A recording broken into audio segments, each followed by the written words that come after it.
is Rick Destito. I'm from Syracuse, New York, and hopefully now that I have your attention. Hi, my name is Rick Destito. I'm from Syracuse, New York. I just turned 30, I just got engaged, and I'm trying to recreate a large section of my city with a very hands-on approach. And I'm hoping you can help me out with that. Now, there's this one section that I call the Warehouse District that I've been looking at for several years, and I tried to talk several developers into moving into the area. I was unsuccessful at it. I've talked to 40 Below groups and all these other people, and while everybody thinks it's a great idea, I couldn't get them on board. Over the past 15 years, thousands and thousands of people have left New York State in search of a better life somewhere else. Out of all the states in the entire country, New York State has had the largest population decline out of any of them. In fact, after college, I too was one of those people that left. It's what everybody thinks, but they just don't say. Good people leave. They don't say, boy, it's getting bad around here, let's fix everything up, guys. No, they say, oh my God, let's get out of here before our kid has to go to school here. Move to the suburbs, you know? In South Syracuse, people get shot a lot. Things get stolen and broken into a lot. The houses just are completely distressed out of their mind, and nobody cares. And we'll probably see some drug dealers on the corners too. So if you see them, you might want to put the camera down. All these boarded up buildings. This is what I'm talking. This is why people leave and go to the suburbs, not because they don't like living in a tight-knit neighborhoody community. It's because they're afraid of getting shot or robbed. They had drive-by shootings here. Horrible area is a place they want to stay away from, but all I see is cheap buildings, a lot of cool things that could be redone, and just complete 180. I traveled all over the country for 3 years. During that time, I did door-to-door magazine sales, various types of construction jobs, framed houses. I booked tours for timeshare resorts, as a bouncer in bars, bartending, whatever I could do to travel around the country and find this perfect place somewhere to live. Until one day, I realized that my perfect place was back home in Central New York. And that's when I decided that it's more gratifying to make where you're from how you want it to be instead of looking for it somewhere else. I also took into account, over my travels, what things did I learn? I learned how to build stuff, and I learned how to sell stuff. So, you know, how do I start creating this world I want to live in? Why don't I start with a couple apartment houses and figure out a way to buy them, fix them up, and rent them out. So that's what I did over the past 5 years. I've accumulated 3 apartment houses, 2 and 3 families, and I renovate them into cool places to live. So now you got the Nelson Street house is like all nice and redone. You got this house on the corner that's getting redone. And now you got my yellow house here. And I want to buy the white house on the corner. And it looks, the guy a couple houses down put windows in his upper porch now instead of instead of plywood, he's got windows there now. So it just all looks better. If I had to show my house, I'd mow their lawn. And about 50 yards of the street, I raked about 50 yards of the street so there wouldn't be any garbage or anything on it when I had to show it to people. I raked all their yards. I walked up to their yards, their front doors, and just raked shit out into the road. And I had huge piles down the street of everybody's garbage and shit out. I was like, I can't show anybody this house with all this garbage and stuff on the street. And here we're going under the bridge that's actually has enough of those grooves in it to spell out Warehouse District. So this is the Delavan Art Gallery here on the left. On the right here, this is where, all the way down the side of the street where this line of telephone poles are, this is where I want the designated bike trail so you can ride your bikes to work instead of having to park and pay for parking somewhere downtown. On your left here, you see this blue building. And on your left up here, you got the crazy coffee guy. Just a little coffee shop in the middle of currently the ghetto right now, but all these old buildings and warehouses, cheap, super cheap. Then as you come up here on the right, this is going to be all park area. That building over here, that's the one I want. That's the original Brown Light building. That's where the first Franklin was made. They're leaving the warehouse district, going into the Tip Hill district. I will make them put Nelson Street in Tip Hill. This is one of the significant things about the whole naming a place. This is Tip Hill. Over there is Strathmore area. The north side, the west side, Eastwood. People are proud to say that they're from specific areas that have been given names, right? So if all of a sudden you call a place a warehouse district, well, that sounds pretty cool. I'd like to be able to say that I live in the warehouse district. In Syracuse? Yeah. You want to tell me the story real quick? Quick story? Yep. Well, somewhere along the lines, seeing how the entire neighborhood was Irish, they got it in their heads that the red light shouldn't be on top, the green light should be on top. So they kept smashing the street light out, and then they'd fix it and they'd smash it out, and then they'd fix it and they'd smash it out. And dawned on them, well, maybe we should put the green light on top. That way they'll stop smashing it. So that's what the city did. They put the green light on top. So everybody in the Irish neighborhood was happy, and it never got smashed out by rocks and stone throwers again.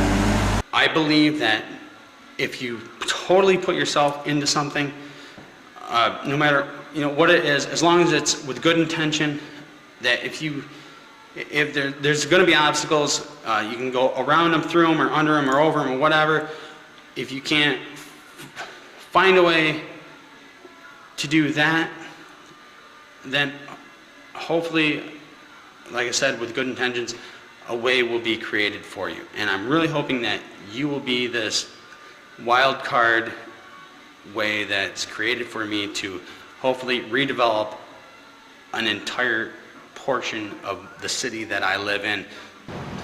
So sure, I made a couple houses better, I made a street better, I made a neighborhood a little bit better, but about a year ago I was thinking I wasn't really making the impact that I wanted to make. It's Thursday, August 11th, 2005.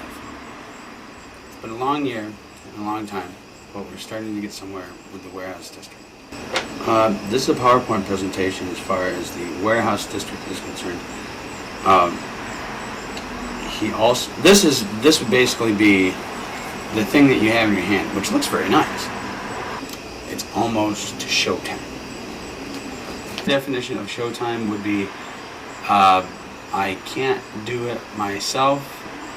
I don't have any way to guarantee anything for myself, so basically, out of anything that I do, I feel like this is the biggest risk that I'm taking, is telling somebody all my ideas without any collateral. Streets better. Just add the word street or avenue to it. Just because it may get past to somebody who's not from Syracuse, so they might not know. Okay. That's what he likes. Look at that big for sale sign on the building, Rick. Which has been there since we moved in. Programmed to my phone. Exactly.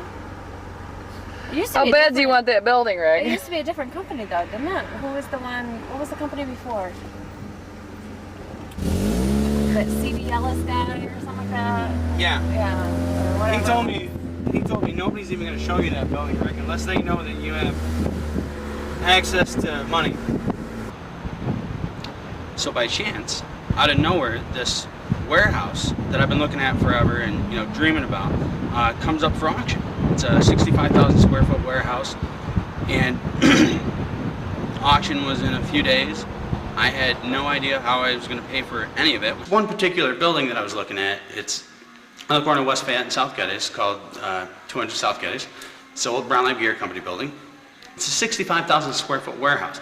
So after my last ridiculous, horrible attempt at getting a developer to buy the property, couldn't do it. So it was going up for auction, and the day before, I found out that I didn't need all the money at once to do it. All I needed was a small portion of that to for the auction. So I went to the auction. I had enough money in my equity line of credit for my house to cover the 10% down. And I went there in my nice shirt, tie, and I had this business checking book with about $30 in my account, just the big ones, just for show. And I had my home equity line of credit checkbook in my back pocket that I was actually going to pay for everything with. 1 minute before the auction, I walked up to the owner, because I didn't have a lot of money. I walked up to the owner right before, and I asked him if he would be interested in covering half of the purchase price in a mortgage. So I did that, he accepted it, and basically on a handshake, I went to the auction against these other two guys, and went back and forth, up to about 120,000. I dropped out, that was my mark, and it was like going once, going twice, and this other guy jumped in, and they started going back and forth. It was about a 20-30 second period that they were going back and forth. I kind of like came back and thought to myself, I saw my whole life of what could be, depending on what happens at this particular moment. My whole potential life flashed before my eyes, and I said, screw it. If I completely mess up, I don't care, as long as I don't end up being that guy, 70 years old, wondering what if I did this, what if I did that. This, my biggest fear in the world is wondering what if. So they went back and forth for about, like I said, about 20-30 seconds, and at that point I was rejuvenated, came back in. We kept going up to about 140,000, and eventually the other guy dropped out, and I won the auction. And I had absolutely no idea how I was going to pay for any of this, because I had absolutely no money whatsoever. But I had 2 months to come up with the rest of the money. Half of it was covered by the owner. Half of it was like borderline heart attack trying to find. And it was like from like credit cards, note, and equity lines of credit for putting, basically I put everything I had up for this place because I couldn't talk anybody else into buying it and going in on it. I moved back to Syracuse, New York. There's all these things I want to do, but what are my assets? I have no money. How far can I get on good looks, wit, and charm? You're not just helping me, you're helping me recreate a devastated part of my city into this cool, crazy, whatever, warehouse district, all artist-oriented, in hopes that it'll rejuvenate the area, create enough excitement that it will attract people back to the area. All of our friends, brothers, sisters, cousins, family, whoever that left, hopefully we can get them to come back. What I want to do with this building is turn it into a artist live work lofts and create this crazy art district warehouse, and hopefully it'll spur the revitalization of the whole area, because the whole area is actually one of the top 10 poor census tracts in the United States, but it's surrounded by good places. So, well, the good thing about that is, well, other than being surrounded by good places, being as bad as it is right now, the good thing about that is that it could be completely recreated into whatever we want it to be. It's like, Rick, I think your ideas are a little too big for the group. My favorite quote is, it can't be done, but here it is. And those are going to be the words notched over my doors. Basically what it comes down to is making the best of what's around is what I've chosen to do with myself. I've been here for about a year now, and every month I have completely no idea how I'm going to come up with money to just pay my regular bills, let alone try to redevelop the property and recreate this part of my city. So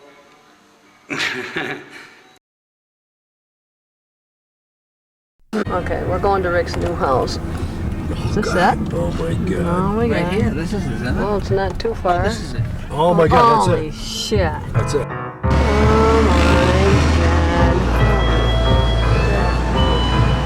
Rick's house, Rick's neighborhood. Oh my god. When you paid them $1, did you get any change back? Huh?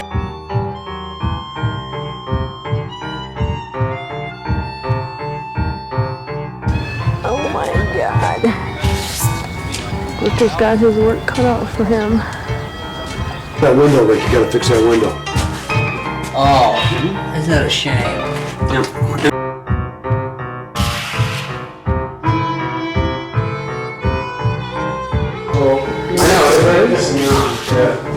All this trim is in.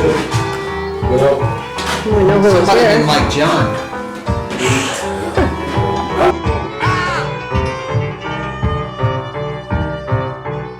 Something smaller. You're just asking for trouble if you have big windows like this. Why? Because somebody's just going to want to break them. Who gives a shit? Right? You don't change stuff by being afraid of stuff.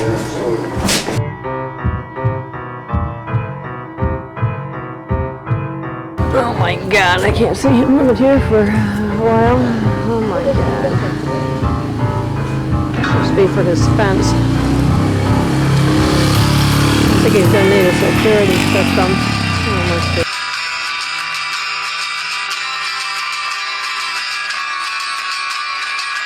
What a beautiful face I have found in this place that is circling all around the sun. What a beautiful dream that could flash on the screen in a blink of an eye and be gone from me. Soft and sweet, let me hold it close and keep it here with me.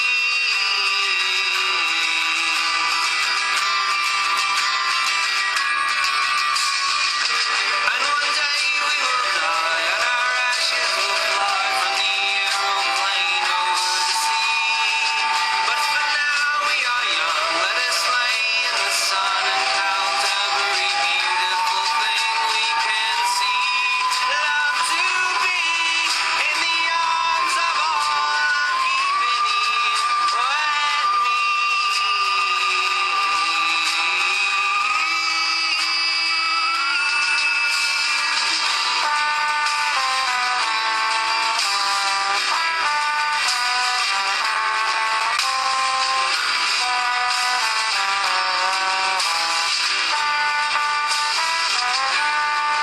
November 28th, this will be 20 years to the day of closing on the property.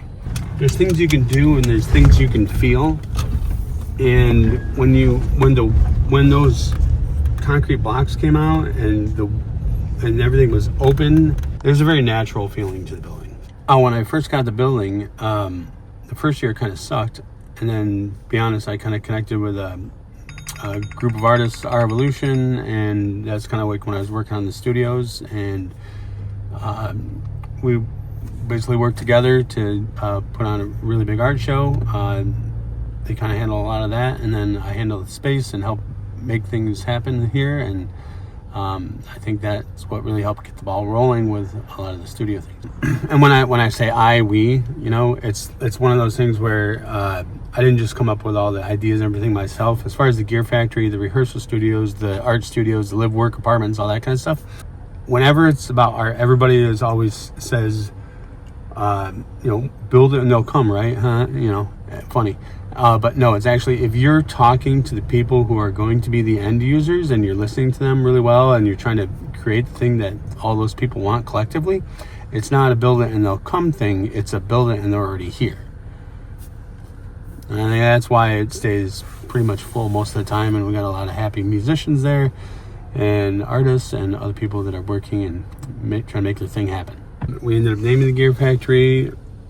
There was a bunch of different names, and I wasn't really sure what it was, but we ended up naming it the Gear Factory because it used to be a gear factory, right? So that's like 100 and something years ago. Everything was like going crazy good here, and then things went down, and things are on their way back up.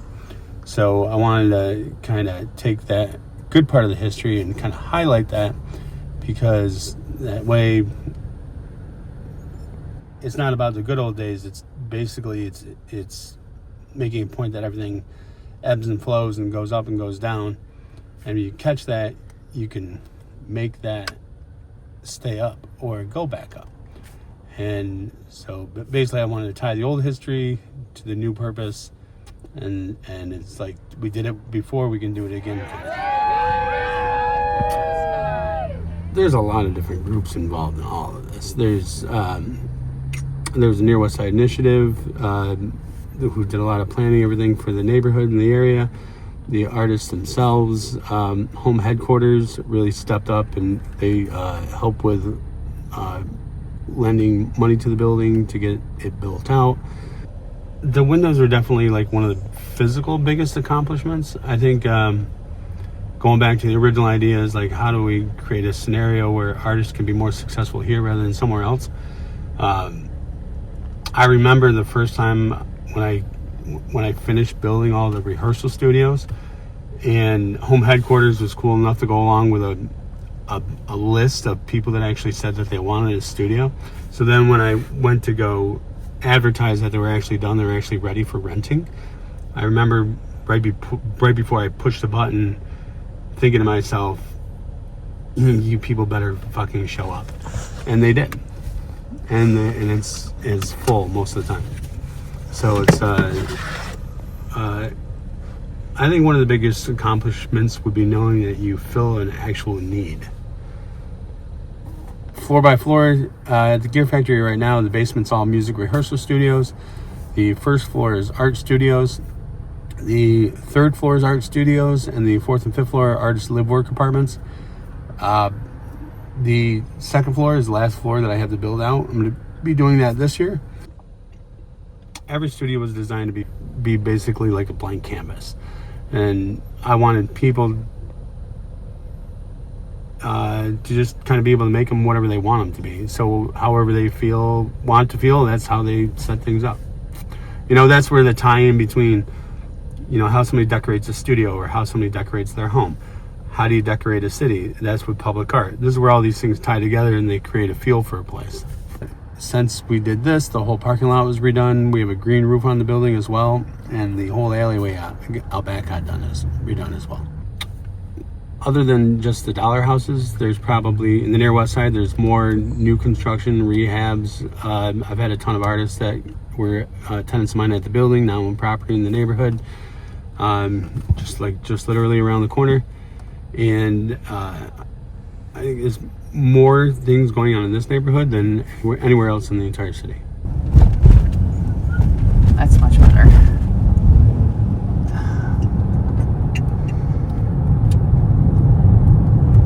Oh, so this is the Delavan on the left. That was recently sold a few years ago to a guy named Harold. He owns the Boxcar Press, and he's a cool guy. He ended up continuing with all the art studios and all that kind of stuff. He actually added 30 more. So we work together on different projects for the whole area sometimes.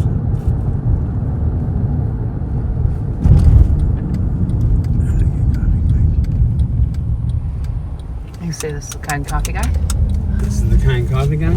He changed his mural from the Go Dog Go to Macedonian star.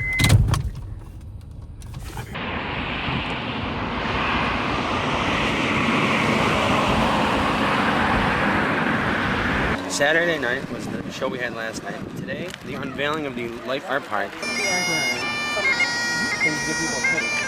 Ideally, what I would hope for is stays up the whole year. We have the West Side Initiative, which a lot of people will be reading about in the future, which is with a goal of creating an arts community here on the West Side. Really like to thank the artists and the Under 40 group that put this together. And this is a great day in Syracuse, a great day for the West Side. Thank you. I think we have a new day in Syracuse. Negativity is gone. We have a positive outlook, a positive future. One of the main reasons for that is the efforts of the 40 Below. We had another successful summit. One of the many projects that we took this weekend was the development of this park. They're so powerful, they even got it to rain to water the flowers. There's been a lot going on the West Side, and there's a lot more to come. As you all know, the Boys and Girls Club just recently opened, and I want to thank Commissioner Driscoll for all the help that he did in looking out for the kids on this side of town. In the early 1900s, a 26-year-old man named Charles E. Light set up a machine shop on the corner of South Geddes and West Bath Street.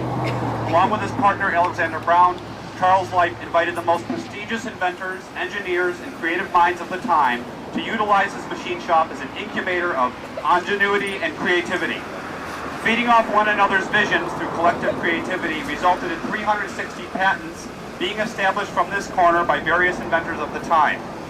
Broom winding machines, post diggers, film-making equipment, automatic looms, and the first two-speed bicycle were invented here. Thus, the area became known as the cradle of industry or the cradle of invention.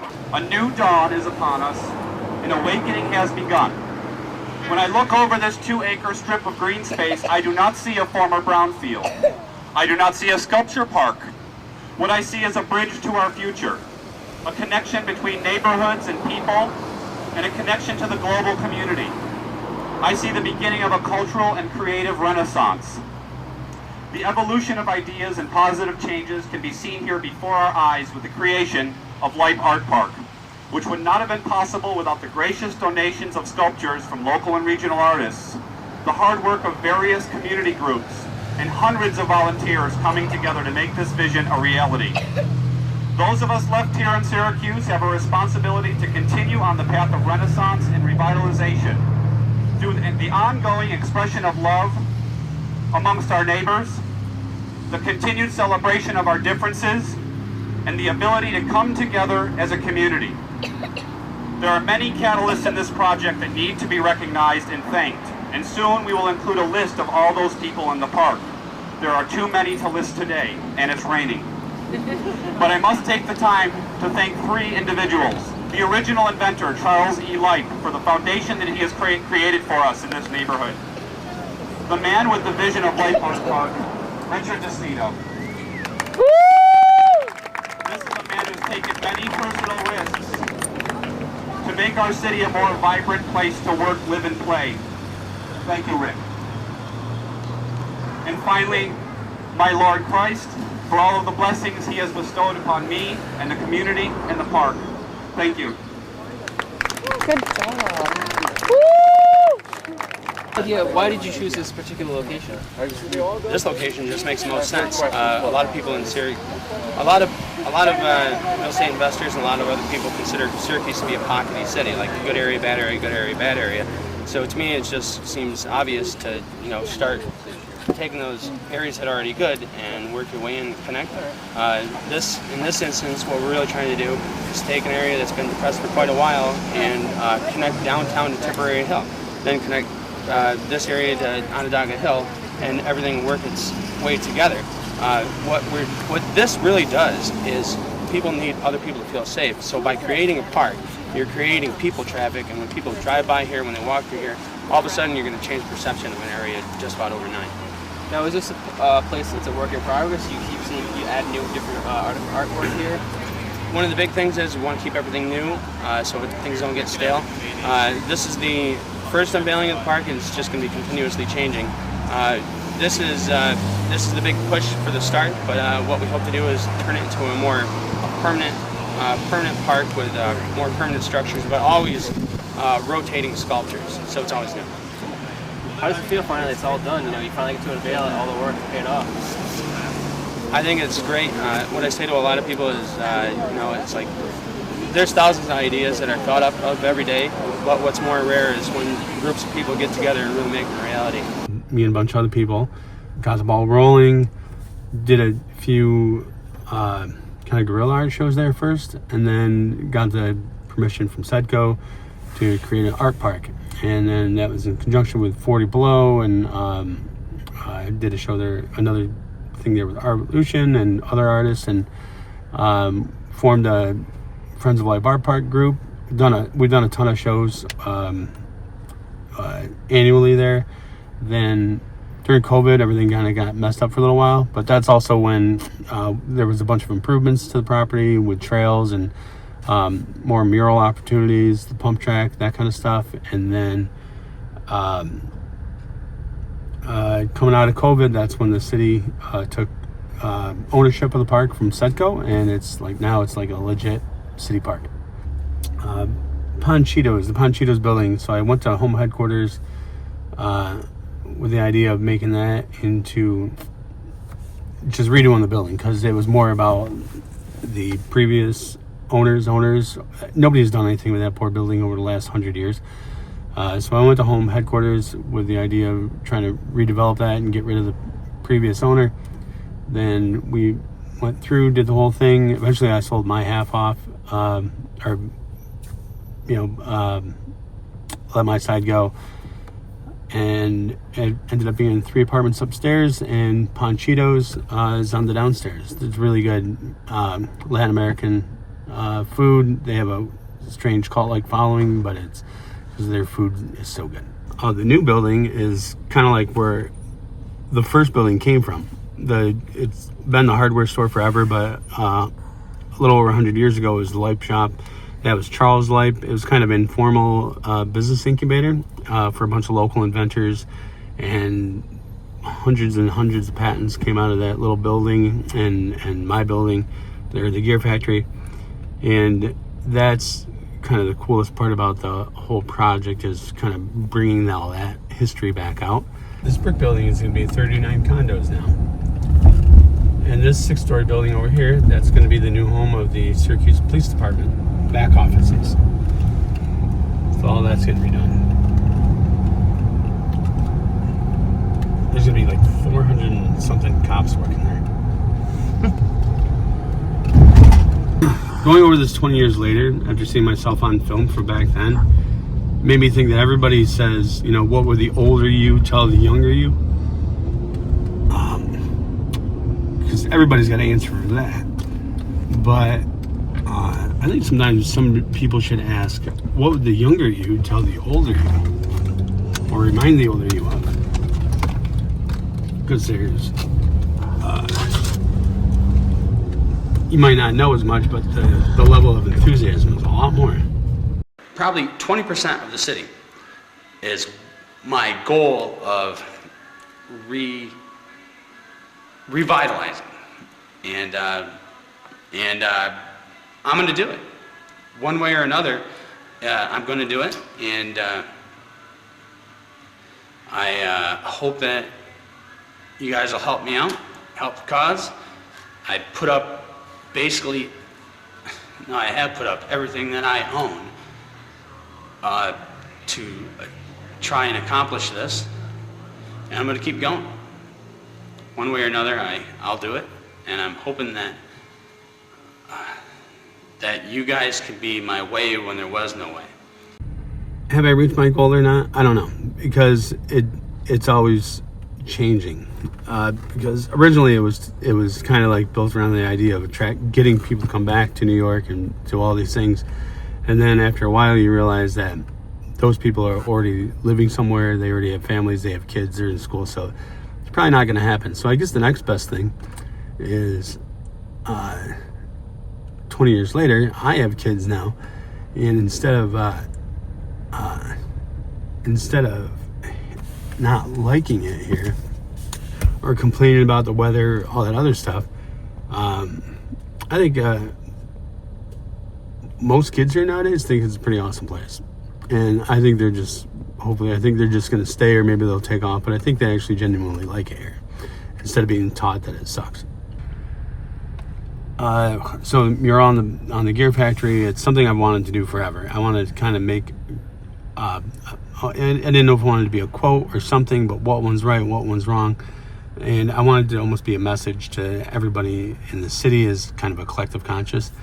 I came across the words more fade, looked it up, and I was like, oh wow, it's like a whole philosophical statement wrapped up into 2 little words. And that's basically, that's how I've been trying to live my life forever. Where basically it's not just that, being happy about the good times, but it's about really appreciating all the trips and stumbles and bad things that happen to you along the way too, because that makes you the whole person. And it's about, what do you learn from those bad parts? What do you when you gain from them, how can you make this into a positive? Basically, it's taking every situation and making it into something better.